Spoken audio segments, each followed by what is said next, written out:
గౌతమ్ అదానీ ఆయన బంధువు సాగర్ అదానీపై ఉన్న క్రిమినల్ కేసులన్నింటినీ అమెరికా న్యాయ విభాగం కొట్టివేసింది. ఆరోపణలను రుజువు చేసేందుకు తగిన ఆధారాలు లేవని ప్రాసిక్యూటర్లు నిర్ధారించిన తర్వాత ఈ నిర్ణయం తీసుకుంది.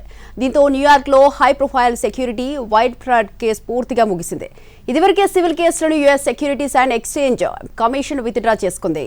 అదానీ గ్రూప్ చైర్మన్ గౌతమ్ అదానీపై అమెరికాలో నమోదైన క్రిమినల్ కేసులను అమెరికా న్యాయశాఖ శాశ్వతంగా ఉపసంహరించుకుంది. ఆయన బంధువు సాగర్ అదానీపై ఉన్న క్రిమినల్ కేసులన్నింటినీ అమెరికా న్యాయ విభాగం కొట్టేసింది. దీంతో న్యూయార్క్లో high profile security wire fraud case పూర్తిగా క్లోజ్ అయింది.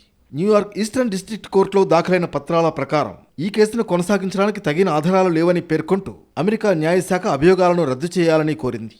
కోర్టు కూడా అదే మేరకు కేసును శాశ్వతంగా మూసివేసింది.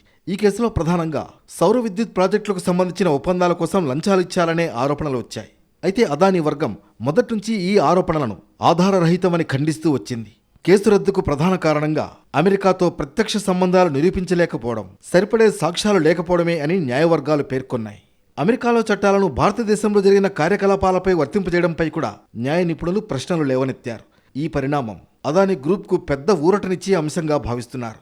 ముఖ్యంగా గ్లోబల్ విస్తరణ ప్రణాళికలపై ఈ కేసుల ప్రభావం పడుతుందనే ఆందోళనలు గతంలో వ్యక్తమయ్యాయి. ఇదివరకే సివిల్ కేసులు US securities and exchange commission withdraw చేసుకుంది.